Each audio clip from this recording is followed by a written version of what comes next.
तो अस्सलाम वालेकुम, माय नेम इज़ डॉक्टर इकराम आरिफ। जो आज हमारा टॉपिक ऑफ डिस्कशन है वो है क्या कोरोना वायरस दोबारा हो सकता है। मतलब कोरोना वायरस का री इन्फेक्शन हो सकता है या नहीं हो सकता।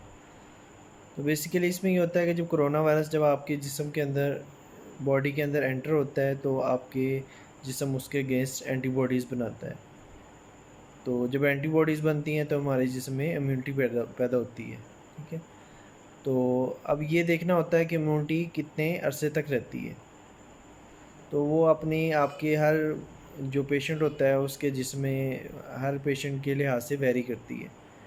अब किसी में जो इम्यूनिटी होती है वो कम अरसे के लिए रहती है, कुछ में लॉन्ग लास्टिंग रहती है। ठीक है। तो बेसिकली ये होता है कि कुछ में जो एंटीबॉडीज़ बनती है वो आपको जो फ्यूचर में इन्फेक्शन होना है उससे आपको बचाती है। मतलब एक बार आपको कोरोना वायरस हो गया है तो वो दोबारा उसको होने से बचाती हैं आपको एंटीबॉडीज़। ठीक है। तो बेसिकली ये हार्ड इम्यूनिटी का काम करती हैं। ठीक है। तो असल में इसके बारे में दो कंसेप्ट क्लियर होना लाजमी है। ठीक है। एक होता है वायरल डोज, एक होती है वायरल शेडिंग। तो बेसिकली जो वायरल डोज है वो होती है कि वायरस आपके जिस्म में कितनी मिकदार में जा रहा है। ठीक है।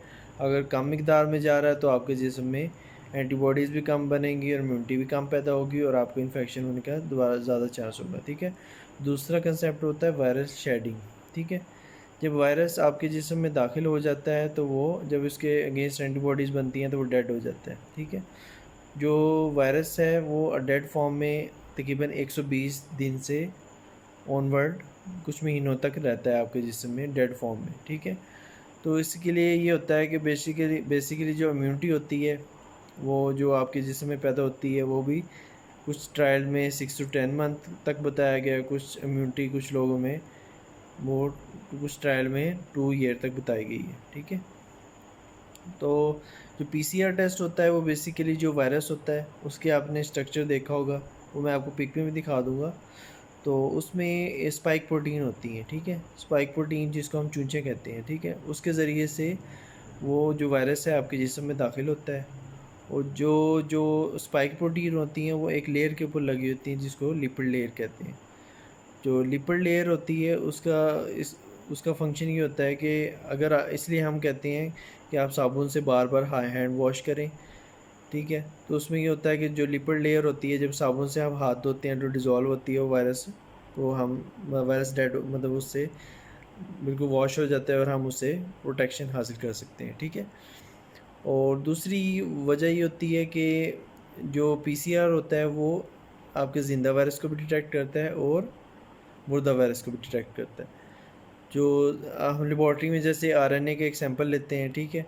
तो उसको वो मल्टीपल कॉपीज़ बनाते हैं और आरएनए को देखते हैं। ठीक है। जो जिंदा वायरस में तो डिटेक्ट हो जाता है। ठीक है। जब हम दोबारा एक पेशेंट का नेगेटिव हो गया दोबारा उसका करेंगे तो जो वो डेड वायरस को भी डिटेक्ट करेगा। ठीक है। इसलिए कोरियन रिसर्च हुई है तो उसमें भी बताया गया था कि जो वायरस डेड होता है उस पर भी एक पीसीआर किया गया, उन्होंने मुर्दों के ऊपर किया था, उसमें भी पॉजिटिव आया था। तो उन्होंने ये थ्योरी पेश की कि जो पीसीआर टेस्ट है वो फॉल्स पॉजिटिव रिज़ल्ट भी दे सकता है।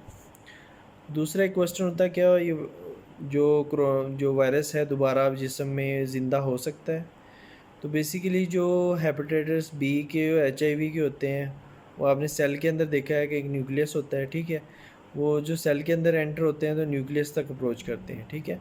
वो मतलब आगे से आगे ट्रांसफ़र भी हो सकते हैं, मतलब अगर एक में दोबारा ज़िंदा भी हो सकते हैं। ठीक है।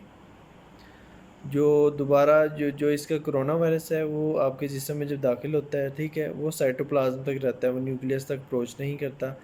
तो कोरोना वायरस बेसिकली जब एक बार डेड हो जाता है दोबारा रीएक्टिवेट होने के चांसेस नहीं है। इसके बारे में जो मिथ और डिफरेंट वो हैं उनसे बचिए। ठीक है। ये मैंने एक लॉजिक है इसके बारे में आपको बताया है। ठीक है। अगर फिर भी कोई भी क्वेश्चन हो तो आप मेरे से कमेंट सेक्शन में पूछ सकते हैं। Thank you. अल्लाह हाफिज़।